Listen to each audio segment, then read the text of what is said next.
Aprovechemos para hablar de economía, porque usted ya sabe que el Banco Central anunció una nueva baja en la tasa de interés, 0,75, que era lo que esperaba el mercado, por lo más y recomendaron los expertos, pero hay siempre nubarrones y además mucha gente está desesperada porque necesita créditos, quiere comprar su casa, créditos de consumo. ¿Es oportuno, no es oportuno? Hay que aguantarse un poquito más. Vamos a conversar con el economista Jorge Rojas, académico de la Facultad de Economía y Negocios de la Universidad Andrés Bello y gran amigo nuestro. Así que, profesor, un agrado tenerlo en nuestra casa. Muchas gracias por la invitación, Alejandro. Oiga, bueno, el 0,75 marca la decisión del Banco Central de ser persistente a pesar de los nubarrones. Era una medida sensata, ¿no? Esperada. Sí, era algo que estaba anticipado por el mercado y era bastante sensato de hacerlo, y probablemente van a seguir habiendo reducciones en la tasa de interés. Se dice que podríamos estar llegando a final de año a ¿cuánto? 7,5. 7,5, 7,75. Ese es como el rango que se está manejando por los operadores financieros. Ahora, el poder mantener esta tendencia a la baja de las tasas de interés, que es el costo en el fondo del dinero de pedir un crédito, está asociado también a controlar la inflación. Exactamente. Que va bajando espectacularmente bien, muy rápido por poco tiempo, pero hay nubarrones.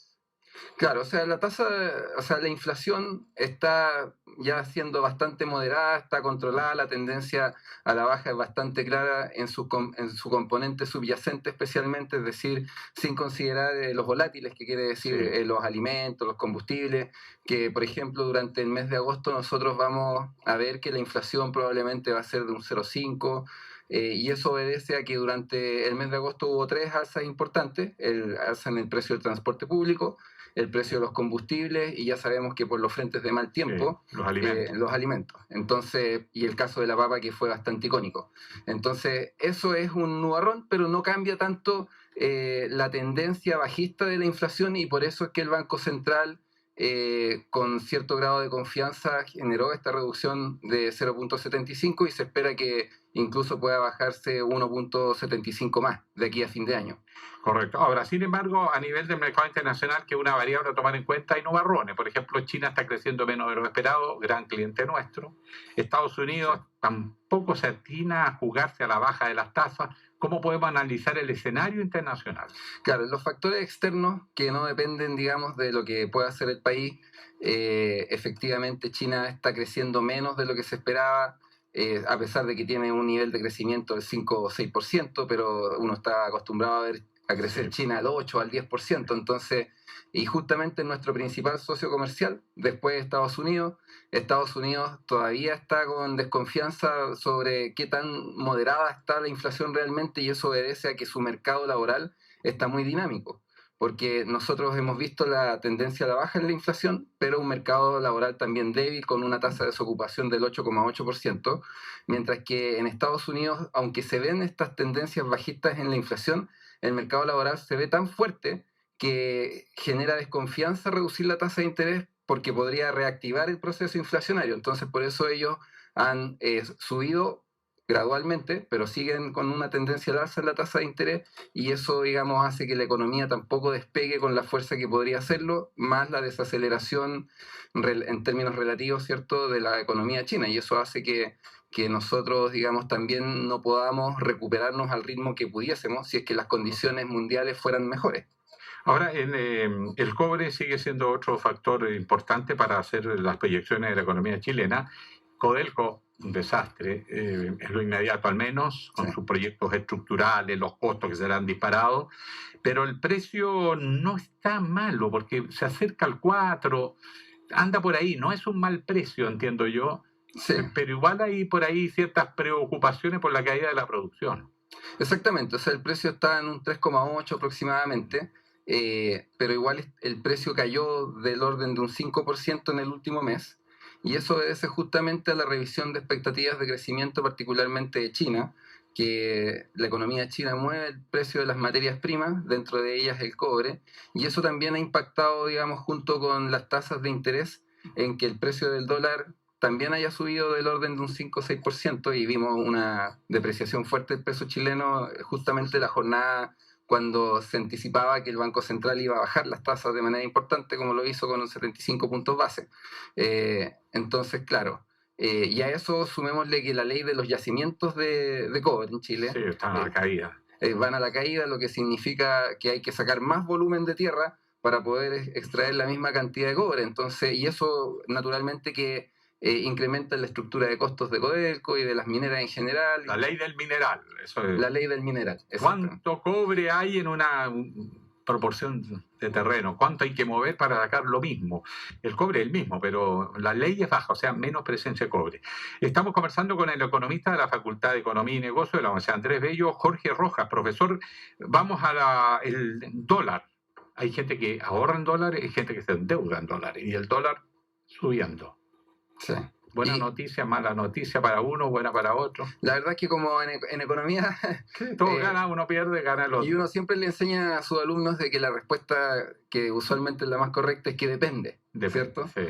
Entonces, en este caso también depende porque, claro, la apreciación del dólar en parte responde a la diferencia de tasas de interés entre Chile y Estados Unidos. Como nosotros bajamos la tasa de interés, eso genera un efecto positivo en el consumo, en la inversión, porque es más barato endeudarse, pero a la vez genera esta alza en el precio del dólar, lo que significa que si yo importo para poder producir, es más caro. Y de hecho... Y si exporto, más dólares. Y si exporto me conviene un poco más porque gano un poco más de pesos, pero la situación es que el 60% de la canasta de consumo aproximadamente es importada.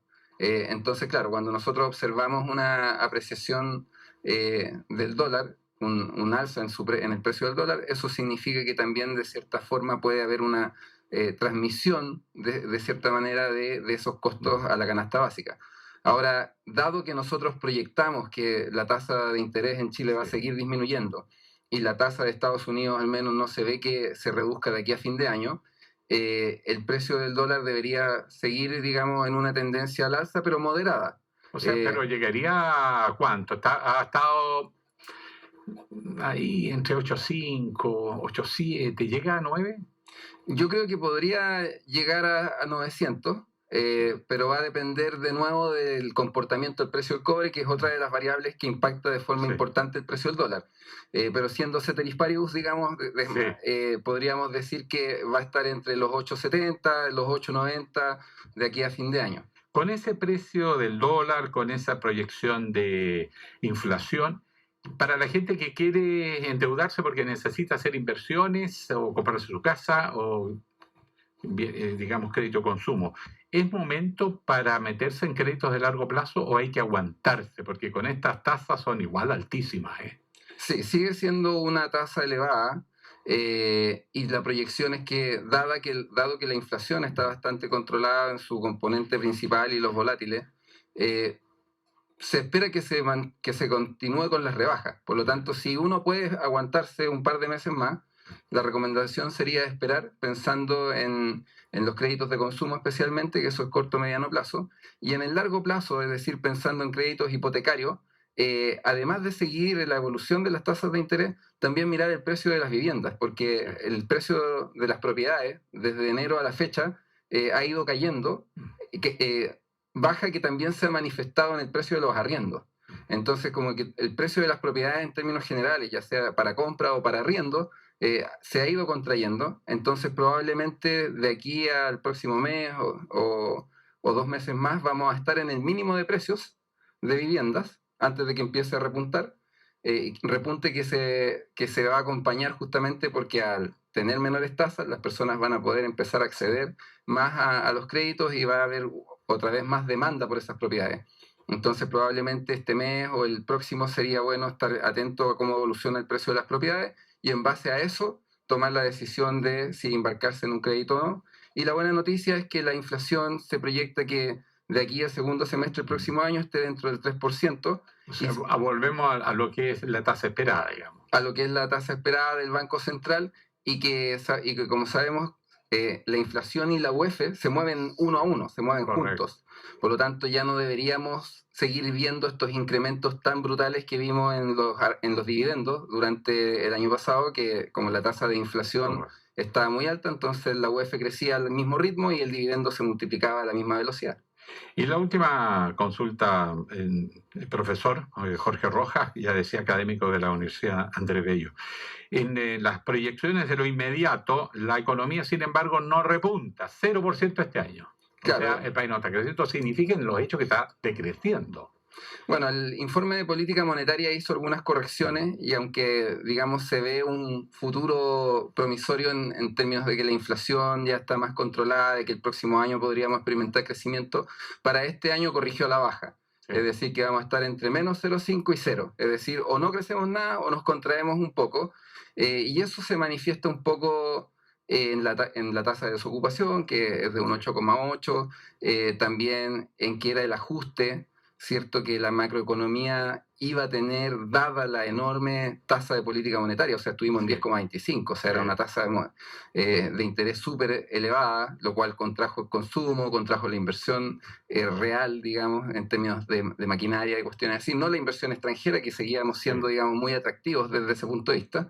Entonces, si bien es cierto, en el presente inmediato, no hay tan buenas noticias, salvo el IMASEC que vimos de julio. ¿Pero no marca tendencia o sí? Que se apuesta de es solamente un punto, entonces, y la base de comparación del año anterior era baja, entonces estar un poquito mejor se iba a reflejar. Entonces yo me esperaría, digamos, a ver el IMASEC de agosto antes de ponernos demasiado optimistas, porque nos ha pasado que de repente nos ponemos muy optimistas y después el dato del mes siguiente no sale tan bueno. Profesor, ha sido siempre muy esclarecedor la conversación. Muchas gracias por la invitación. Jorge Rojas, académico, economista de la Facultad de Economía y Negocios de la Universidad Andrés Bello, en línea 1. Avanza la mañana, 8:45.